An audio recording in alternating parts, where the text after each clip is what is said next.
Hey, how's it going, everybody? Welcome back to Art of Creation Homestead. My name is Jason. It's middle of July almost now. It's getting there. Almost middle, not quite.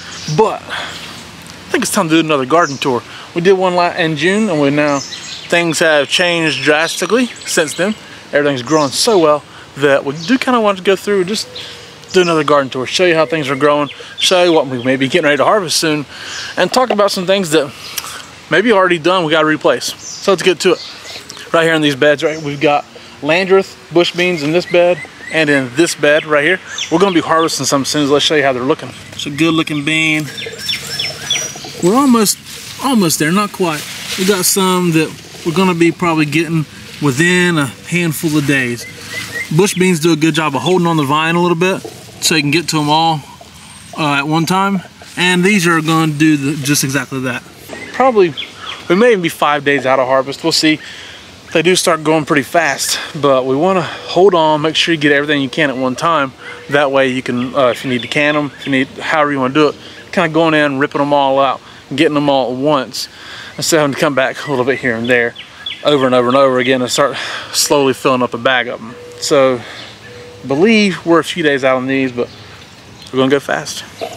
Plenty of yellow squash growing in here. This again is the early prolific straight neck. There's a good one. Let's see, there's another one down here somewhere. Angela showed me. There's another one. We got some more, we got some smaller ones starting off here, right there. There's another one hiding from me right there. But the squashes are doing really good. Usable in so many more ways than people realize. Like my mom just fries squash. That's all she does is fry squash, fried squash. Now, there ain't nothing wrong with some good fried squash. But you can do more than that. I keep on her, she's watching this video, I'm gonna say, you can do more than just fry squash. They're really good in squash casserole, which Angela Kay will show you how to do. You can put them, a good way to use like one random squash, if you make a stir fry, or fried rice. Fried rice is what Angela does, not stir fry. Fried rice is really good. Like we use a little egg in it. We use a random squash, a random zucchini. It's really good, a way to use just a medley of odds and ends vegetables. Zucchini's looking pretty good. There's a female blossom in here, getting ready to pop open soon. These female blossoms are starting to pop on them. Looking really good. If you haven't watched us a whole lot, maybe kind of new to us or don't watch consistently, we love zucchini. Okay, you may have heard us say this, but we absolutely love zucchini. We plant a lot of zucchini, and we'll freeze it. It's more than zucchini bread. Again, more than zucchini bread, Mom. But it's so good, so beneficial, healthy, delicious, in your garden, fresh, right? It's so good, and you can use it so many different ways. Beans are growing up the trellis good. These are North Carolina long greasies here. They're growing really well. They're going to start getting shaded by this wall of beautiful tomatoes, but they're going to handle it okay. Biggest thing I got to work on is you can see the overgrowth from the neighboring properties is massive. And there's like a wild grapevines here. You see, like right here, they start coming down over, and then they'll latch on here and grow up, and then the beans will kind of grow up and latch onto this stuff and grow up into the trees. I got to get out here and do some work to it. But there's only so many hours in a day, and unfortunately I have to go to a public job for some of them. Behind me is a beautiful assortment of tomatoes. I'm going to do my best to spare you with showing you every single tomato plant here. I love them, Angela loves them, but we're just going to kind of take you through them a little bit. Now these two are giant Belgium. We've never grown before. We're supposed to put out nice sized tomatoes, and we do have some tomatoes growing here at the top. We'll see how they do. They're looking great, that's for sure. These two are a hybrid, or these three are a hybrid named Country Taste. Putting out a nice amount of tomatoes already. Looking really good. And you can see they all look similar, like a hybrid should. They all look alike. But nice, really full of beautiful plants here. Vincent Watts, I think, is this next one. They're looking really good. It's an old variety. Nice tomatoes in there. And down here, I forgot, maybe a yellow German, I think.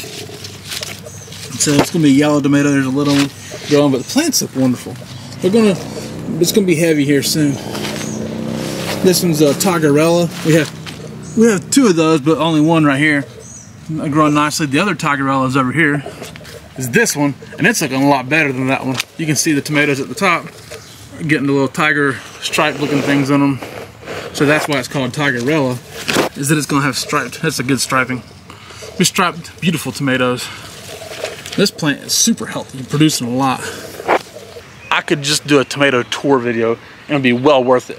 So I'm trying to hold off, trying to contain myself. All right, this row we are gonna go through it because there's only three varieties here. Here, blueberries, so they're looking good. They're gonna obviously be small. They're looking good, getting good shading on them already. For the purple, they get purple shade now. These next 4 are Cherokee purples. They're looking really good. Look at that. Now, obviously, some people don't want to grow tomatoes that look like that, but we love them. Beautiful tomatoes. But they'll get Cherokee purples do get the fasciated blossoms. Big deal. More good ones.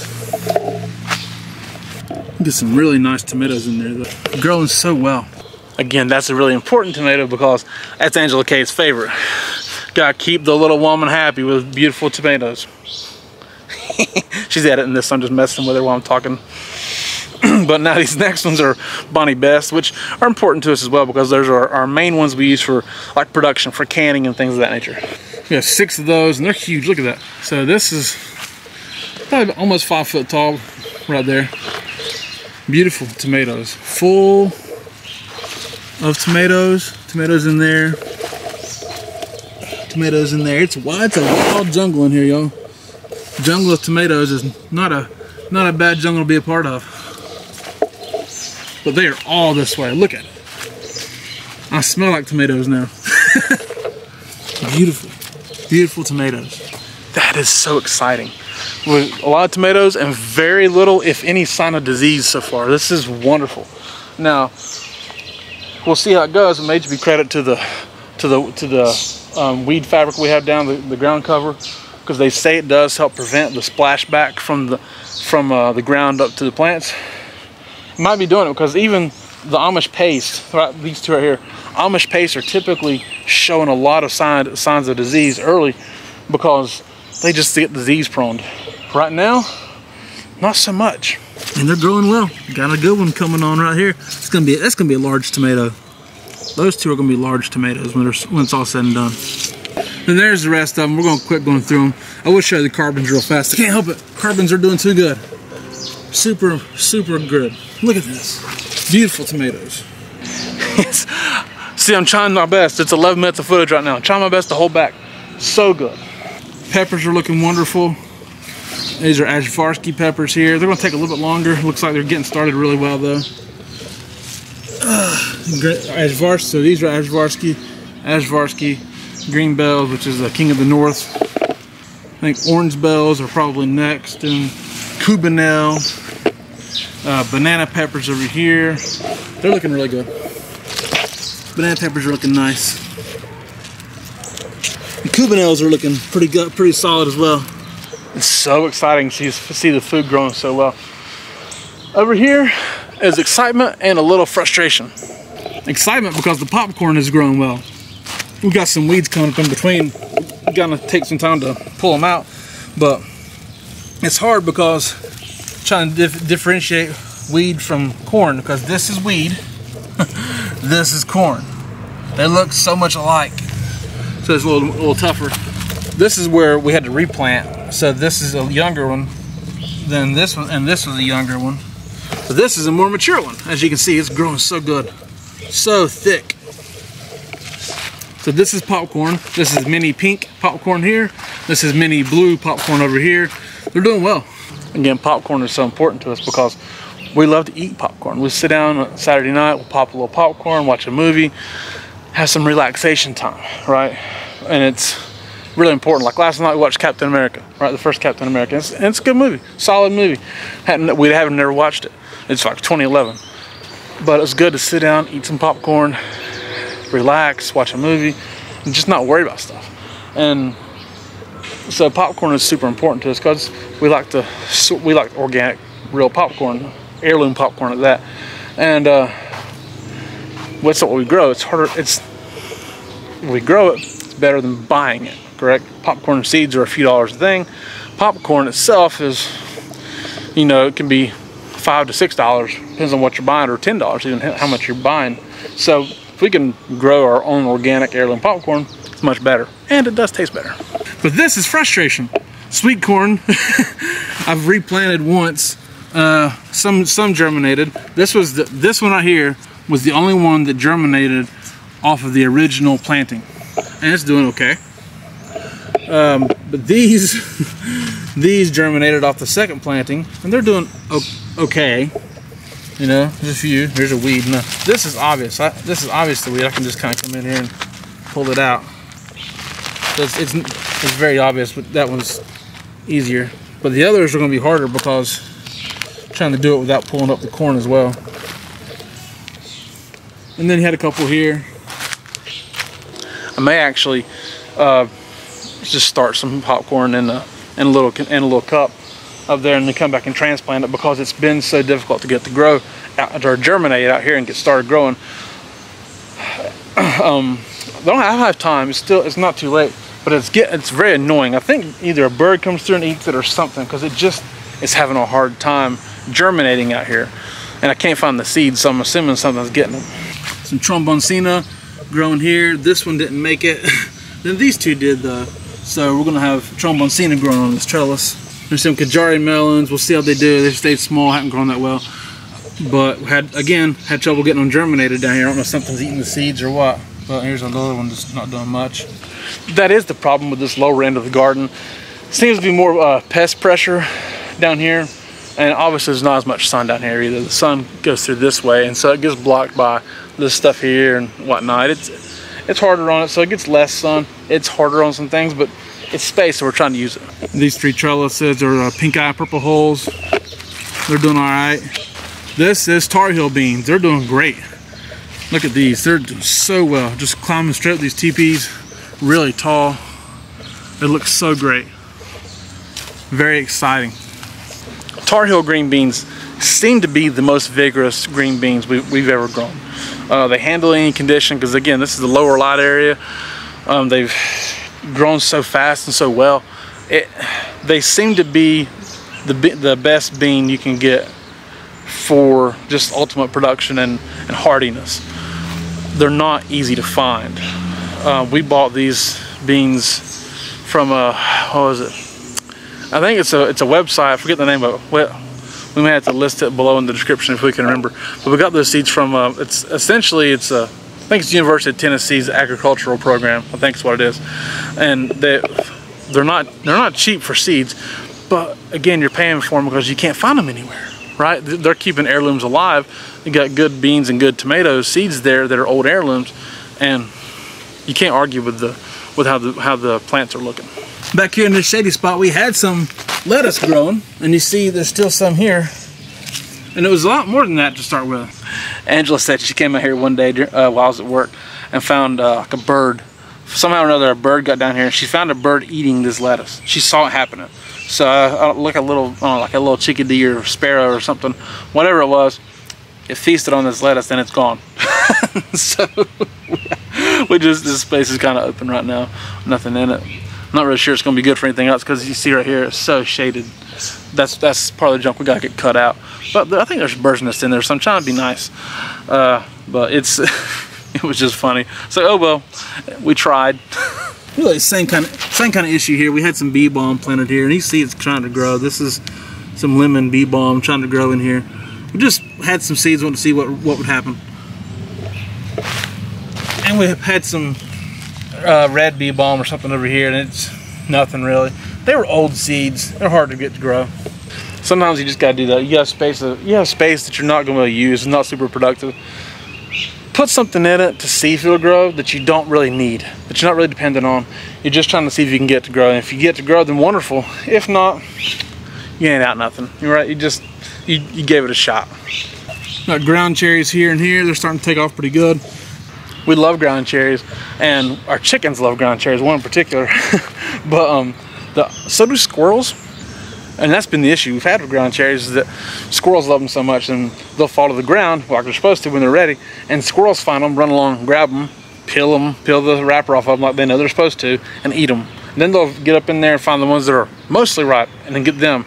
So squirrels find food, you know, they keep going back to that food source daily looking for it. And that seems to be the issue we've had with ground cherries in the past. And so we may be having the same issue down here. This is calendula. It's growing really well here and here. Never grown calendula before. We've had the seeds, just never planted them. So we had the extra seeds. Okay, let's see what happens. They're looking like okay. Don't really know. I mean, we'll see how if they bloom and whatnot. But if they do, they do. They don't, they don't. Hopefully they do. It'd be wonderful to have some calendula to use, if you can make a salve with it or whatever, or just bring some life to this into the garden. Jacob's cattle, bush beans here and here. Wonderful dry beans that are beautiful and delicious. And they seem to be doing well in this out of the way space of the garden. Again, that lower end is just stuff that's out of the way. It's space that hasn't been crazy productive in the past.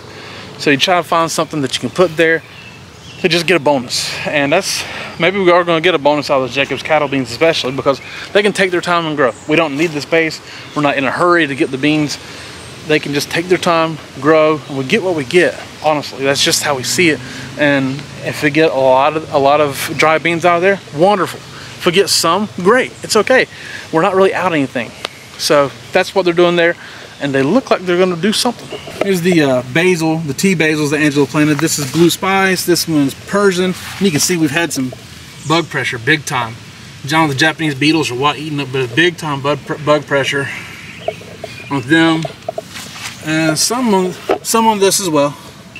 And there's lemon basil, and forget what this one was, but it's another basil, obviously. Oh, this is Tulsi. This is holy basil. Earlier in the year, we had squirrels getting in here when it's really dry, and the squirrels would get down there and like dust bathe in that soil, and they were just throwing the seeds everywhere. That's why you see that like this. This is kind of piled up right here. I think they threw the seeds that way. But it's growing. I put some DE, diatomaceous earth, on it 2 days ago to keep the bugs off of it, and it works. But then we got some insane rain the other day, and or yesterday on the way back from getting chicken feed. I was driving up I-75, so I'm driving I-75 north coming home from getting chicken feed, and it just poured. Maybe the hardest rain I've ever driven through. I was going about 45 miles per hour on the highway, so typically 70 to 75 miles per hour. I'm driving 45 to 55, and you can't really see. So I was just trying to hold it tight and get back to get to where I can get off the highway, and so there went the diatomaceous earth. It washed right off, but we can reapply. It's okay. Now in here in the middle is this is the container garden area. Grow bags, green stalks, things like that, and they're doing pretty solid. This is over. I need to pull this kale. It's getting ate up and it's just done. I need to pull it out and plant some beans. Swiss chard's doing pretty solid though. Getting some bugs eating on it, but whatever. Broccoli's gotten too hot probably. It's done okay. It's grown some little heads. This one's a better head, but it looks like the head's about done, I think. It's just gotten too hot right here. But it grew, it did all right. That is the issue with like containers, we'll say, is that you gotta get them in a spot that's, they're not gonna get too hot, because you gotta remember the resin will heat up. The resin's gonna heat up. Now broccoli's supposed to be able to handle some heat. That's a lot of heat, okay? We had some 92-degree days earlier in the year, and right here, it gets so much sun. I mean, we gotta remember, we put the cucumbers here last year and they just fizzled out really fast because it's too much heat and a little pest pressure as well. But it's too much heat too fast. And so some things just can't handle that. Even if it's a heat tolerant variety, you gotta remember, they're heating up those roots really bad. Where in the ground, in-ground stuff has, you know, the soil kind of stays, if it's moist, it won't get as hot. The soil may warm up, but it's not as hot. These resin containers heat up so much. So it's probably adding at least 10, 15 degrees of heat on your stuff sometimes, and sometimes it's just too hot. And I think that's what's happened with the broccoli. It's grown some small heads and it did fine. And if it didn't get so much sun, it would have handled it better. You know, so that's probably the issue we're going to look at with that. We'll have to, Angela and I are going to have to discuss it and figure out what to do with it. Like these beans here, these beans are doing wonderful in this green stalk. Beans all over the place. We got some, I think it's called Cocazelli. I think it's what this is called. It's a bush variety zucchini.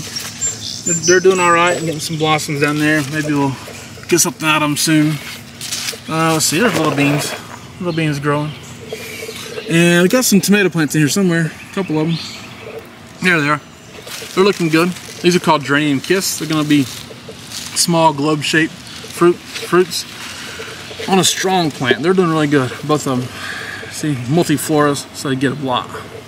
That's such a great way to plant a green stalk, is some beans and a couple of tomato plants that can handle, that are a container variety, that can handle not being staked up or caged or supported, just a little support maybe. And like those Geranium Kisses that you get out of there, it's called Geranium Kiss tomato. We get them from M.I. Gardner. Wonderful tomatoes, just little globe-shaped fruits. You can kind of snack on them, or you get a handful of them, put them in a salad. Perfect. And they're usable for anything else that you may get. But like put one on a layer, put some more beans around it. It works really good. Shishito peppers here, looking pretty solid. Ashe County pimento. This one stayed little, but it's probably, should have pulled some of these blossoms off to let it grow. But this is growing all right. These are Natapenos, I think. Natapenos growing pretty well. Got a handful in there already. And tomatoes over here are insane though. Here's 2 Romas and this one. Looking good.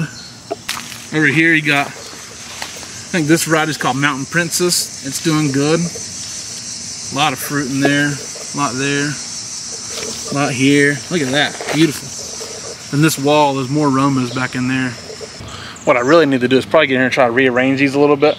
Give us some pathways to get in there. I mean, we could go around the back side of it, but if I could pull them around a little bit, it may do us some good. But they look so good, I'm afraid to hurt them because there are tomato cages in there, kind of keeping them together some, but they're doing so well. This is really, overall, maybe our most efficient production of tomatoes is in these grow bags. But like what we're doing right now, in ground and some grow bags, working out really good. Sweet potatoes behind me. I need to fertilize them. They haven't gotten their bone meal and kelp meal yet. They need to get it, but they're doing really good so far. Eggplant, had a couple blossoms yesterday. Another one today, it looks like. Really good. Doing solid. More Cocazella container variety of squash or zucchini right here. They're doing good. Looks like a female blossom right here. Raspberries that we pulled out of the ground and transplanted. Doing pretty solid. And then behind me is this mass of potato plants right here. Look amazing. They used to look better, but again, wind and rain happened. That made them fall over. But if they fall over, it's okay. Just don't mess with them too much. You don't want to break the plant. If you break the plant, then you're having an issue. If you just let the plant fall over, it's going to be okay. There's nothing you can do about it. God made the wind and the rain. He also made the potato plants. They can handle it. It's okay. Well, they look so good. The plants look so good. I have put some bone meal and kelp meal on them, and I probably need to go back and do it again here soon. They look so good. The deal with bone meal and kelp meal for potatoes and sweet potatoes as well is that you're growing roots. You got to remember that. So they need twice the amount of phosphorus and potassium than they do nitrogen. Okay, they need nitrogen, it's okay, but like if you look it up, it's gonna say like 5-10-10 is the recommended dosage of fertilizer. So you just don't want to overpower it with nitrogen. Some nitrogen is good, that needs it to grow, but it needs phosphorus and potassium to grow good roots. That's the deal with it, and that's why you need to make sure that you do that. And you're going, because they also like transfer carbohydrates from the soil to the plant, to the root. Well, you're growing roots that are carbohydrates.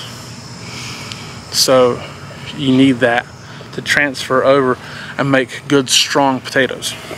Blackberries look so great, hanging in clusters. Look at that.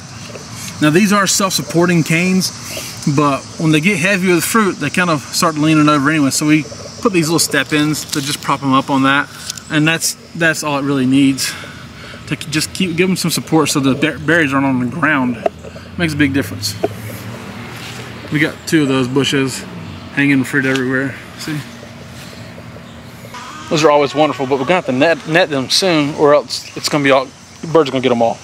Onions over here, they got some big grassy weeds pop up in them. and that's made it really tough on the onions. These onions haven't done as well as the ones up by the house in the cinder block bed, but they are growing well. Just made it hard to pull the weeds out because we've been trying to pull the weeds out, but it's also pulling the onions out. It's making it difficult. Blueberry bushes in these grow bags are doing really good. Fertilized them earlier in the year. These you can pull the weeds out, we just haven't got to them yet. A lot of rain makes a lot of weeds. Gotta remember that. But the bushes look really good. Again, a lot of rain makes a lot of weeds. We haven't got in here and done these yet, but honey rock, melons there. Plum grannies right here. Honey rock right here, looks like. Orangelo here, Orangelo there, there. Yes, I said Orangelo. Orange watermelons, but it's called Orangelo, I think is what it was. They're growing pretty well. We got some rosemary here, I'll show you that. Good looking rosemary there and there. And over here is this mass. Whew. These are white Dixie butter peas, Jackson Wonder butter peas, and I forgot some kind of black-eyed pea there that runs. It's running up on that trellis. I swear there was a row, like a walkway between the two butter peas, but it's kind of closed over. It's funny, I hoed that out like Wednesday last week, something like that, and it was wide open. It was open through there. You could see through there, and I hoed through it, got all the weeds out. And I bet you anything it's full of weeds again because we've had so much rain. Rain's a good thing. Okay, rain is a good thing, don't get me wrong, but it does create more weeds. You always got to remember that. It's hard to stay on top of the weeds when you're getting a lot of rain. This section here is just gonna have to be totally redone. we had these magnolia tendril peas in there, purple peas, but as you can see, the heat's got them. Too much heat on them. They don't need that much heat. I love planting stuff on this trellis, but the problem is it just creates weeds behind it that you can't take care of. You can't get these weeds out because the trellis is right here in front of it. So I'm going to take this trellis down, wipe everything out, completely wipe it all out, and we're probably going to put some beans in it. Squash bed over here, it's really good. This big one is the Cushaw, and these are the butternut. There's okra seeds in here. They have germinated, but they might wind up getting smothered out because these squashes just growing over. There's more okra in there. So we do have some okra growing. See how it does. We just thinned all these beets and they are looking wonderful. Looking really, really good. Now down here, you see this spot doesn't get quite as much sun, and we did thin these later anyways, but they're a little weaker than this spot up here. Also, pretty much seeds from two different places. I will tell you these one here, they're doing really good. Those seeds came from In My Gardener. I won't tell you where the other seeds came from in case it had something to do with the seeds. They were also a little bit older. But these seeds up here, all In My Gardener seeds. They're doing really good. Good looking onions. There's an onion. Just harvested garlic. We'll see that later. Big onion here. See, these onions look a lot better. Big onion here. Those onions will be ready soon as well. Trying to wait for need to wait for the necks to get soft and break over. They can be harvested before then, but you'll get bigger, better onions when you do that. So, have anything else? 37 minutes of footage so far. We'll see. Some basil. Massive bed of basil right here. Looks really good. Angela's going to probably harvest some of that here soon and just make some pesto and freeze it probably. Parsley. Opal basil again, getting 8 on. Cilantro, opal basil, cilantro. It looks really good though. Nice looking green stalk of herbs. Then this green stalk is going to have to get redone. It's about over. Again, the cucumbers I think they got too hot. I'm not sure. We can replant those. We've already gotten some beans off of this stuff here, so they may be done as well. Some rosemary. Looks really good. I think that might be it. We're going to redo that green stalk here soon. I think it's ready to just get redone. But the cucumbers, again, taking on a lot of heat right there. It's really tough. I know they grow well in green stalks because my mother-in-law had an amazing year with cucumbers in her green stalk last year, but they got a little more shade. So we got to remember that. So that's it. I believe I showed you everything, the good and the bad. I don't think we showed you nothing. Don't think I skipped over anything. So thank you guys so much for watching. I do appreciate it. My name is Jason. This is Art of Creation Homestead. We love y'all. God bless you and goodbye.